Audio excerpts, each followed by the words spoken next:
pacing around the floor. Got southern woods and waters gonna take me out the door. Got coffee on the perkin, I'm about to have some fun. They'll have my mind a-chasing some critter on the run. Bring it on, southern woods and waters, make me hear that sound of a fish that's breaking water or the bawling of some hound. Make me smell that river mud, feel clean air on my face. Bring it on, southern woods and waters, show me that special place.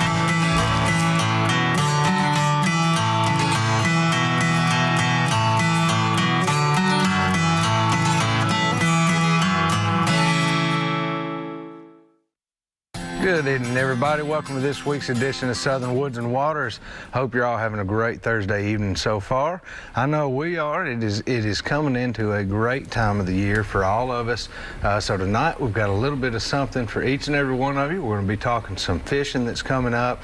You know, a lot of you hear us talk about sauger fishing, walleye fishing, and it's, you know, you can do it year round, don't get me wrong, but it's getting that time of year, and we're going to be talking tonight about some of our favorite sauger baits and some of the places we like to catch them, some of the ways that fronts can help with that when the fronts come in and out in the wintertime. We're also going to be talking about, of course, deer hunting. We're coming in this weekend to what's going to probably turn out to be a stellar weekend, most likely one of the top weekends of the season coming up.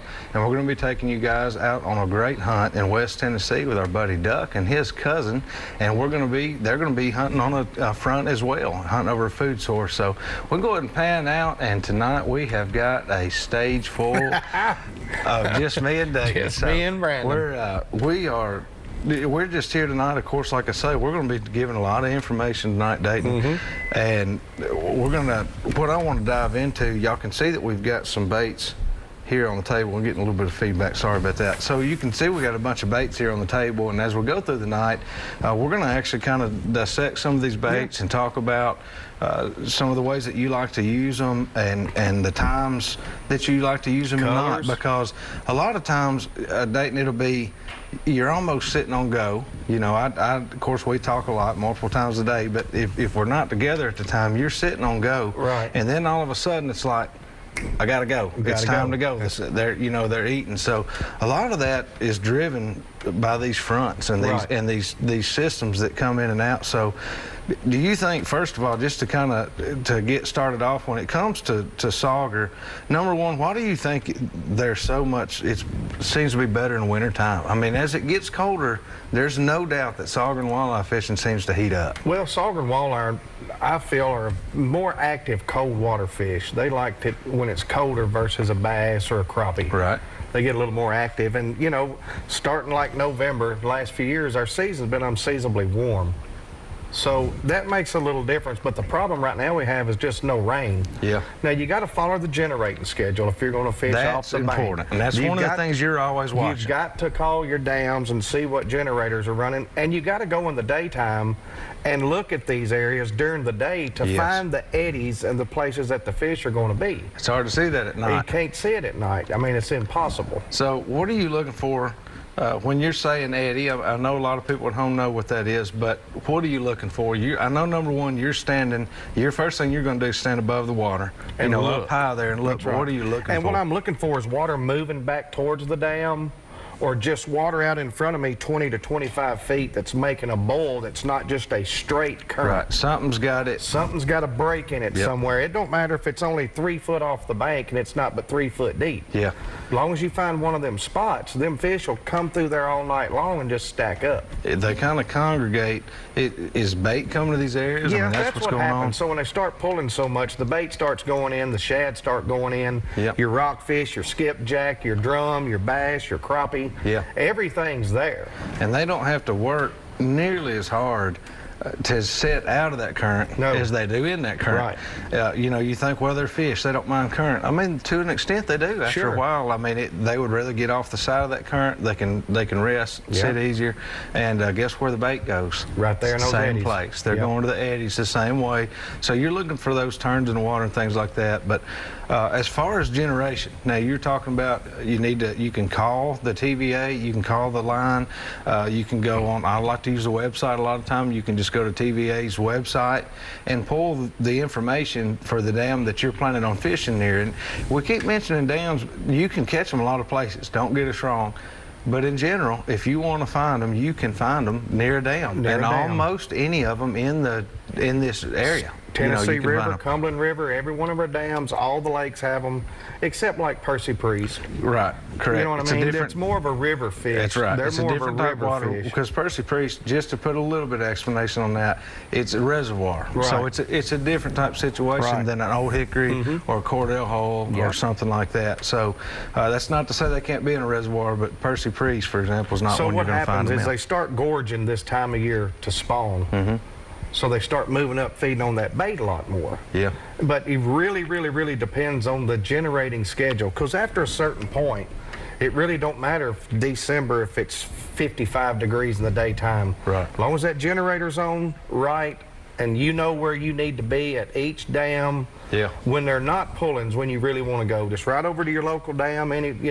So no pull at all. That's when you can find the big eddies jetted out before the water starts rising. Yeah. Because all those big jetty eddies, that's where them fish will get stayed and it's doing behind. It underwater. Too. Yeah, and they'll be gone once the water starts rising. Those places that you've seen will be gone, and that's where you catch those fish. Yep. And so I'm not going to tell you it's easy to go below the dams and do this, but it's not hard. Right. You know what I mean? It's not really hard once you see what's going on and the color schemes and what you're using and why. Right. And the time of year. I mean, there's a lot of times that I watch the generating schedule, and if they might not turn one off till midnight, and I'll leave at midnight and fish till 5 in the morning. Yeah. Because there's no need of going from 4 in the evening till exactly. You know exactly what you're looking for. Yeah, I mean, it's different. I mean, but now you can go out in the boat and catch them anywhere.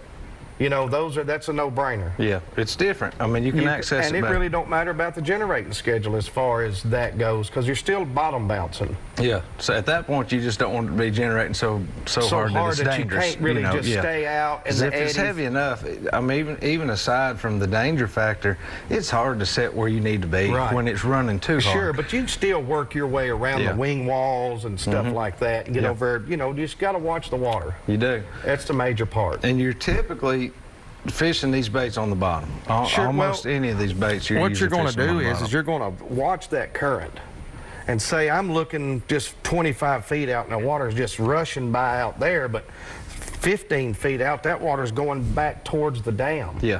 What you want to do is flip straight out and fish it from the dam up. You're not really going to wind from down current up. You want it to be going towards the dam and pulling back. Yep. So now, you're casting here. And it's ending up towards the dam. Yep. And the fish are super shallow. Like later on in the year, you'll catch them 2 or 3 feet off the bank. It's not like you're casting 45 yards out there and trying to count down or nothing. You just flick it out there, count to about 6, and just wind it in real slow. And I'll show you these poles I got here. Longer poles, slower retrieve reels. 12-pound test line, and we'll get into that more later. Yeah, and all that makes a difference too. Sure. I mean, as far as what you're going to use weight-wise, the current's going to make you make different choices in the size of the heads you're going to use and things like that. And plus these longer poles, you take a 6-foot spinning rod up there and trying to catch sauger, your bait's getting hung just within 5 feet of your feet. You take these long poles and it leaves that bait out there to where it can just travel up through there and real slow. And then when it starts to come up, they'll hit it or something. It's just one thing's for sure, though. When you get to catching them good and you throw down the bank and you're coming up through, then you feed him, go whap, and he misses it. Yeah. You better wind in and throw because he ain't went nowhere. He's waiting for it to come right back by there again. Well, it's a lot of fun to get down there and catch them. It can be hot action sauger fishing. Sometimes we've gotten into them where it's been a lot of action. But the next best part about a sauger, and y'all know we love crappie around here, but if there's any fish that tastes as good or better in a frying pan than a crappie, it's a sauger. And a lot of people don't realize this, but a crappie, and bass and stuff like that, they're a flat fish. You know what I'm saying? And when Yeah. you get to a sauger and a walleye, they're more round. So the fillets are thicker. It's just, and you catch them out of cold water 90% of the time. I'm Yeah. not saying that I don't eat them in the summer, but I focus mostly when the water temperatures are low. Makes a big difference.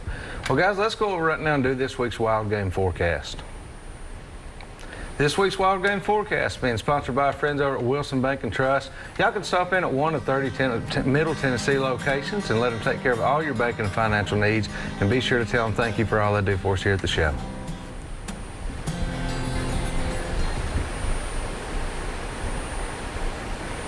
All right, guys, your forecast. We talked just a little bit briefly about fronts, and there's a Big one. major front coming in this weekend. Tomorrow we're going to have some rain. You're going to get a little bit wet. The temperatures are going to plummet tomorrow night. So for the deer hunters, number one, absolutely does not get any better. It's going to be November the 11th. Major front coming in. If you've got bucks that you were seeing all summer that all of a sudden you're not getting them on camera, right now is when you better be hunting him, because he's on his feet these next few days. Man. A deer that hadn't moved in months. That's right. He's on his feet in these next few days, I promise. Find food sources where does are congregating. You will find out where he's at. So that's already great. Now on the fishing front, again with these sauger, Dayton, it kind of works in the same manner. It works the same way, and I just don't feel that it affects sauger like it does other fish. Because of the water temperature and they're by that dam, and it's always something going on. Yep. But like today would have been the day, and tomorrow will be the day if you're gonna go throw a top water for bass and stuff like that. Yeah, it makes an Before effect on them too, not just sauger. It does, and like you said, the deer moving, and we seen today after tracking that deer Deacon shot, man. It is on. It is. I mean, there's scrapes everywhere. We saw so much sign when we was tracking. We just wanting to stop and hunt. I mean, it's crazy. It's time. We talked about the window. Well, guys, we're gonna get ready to take a quick break. We'll be right back with some more Southern Woods and Waters.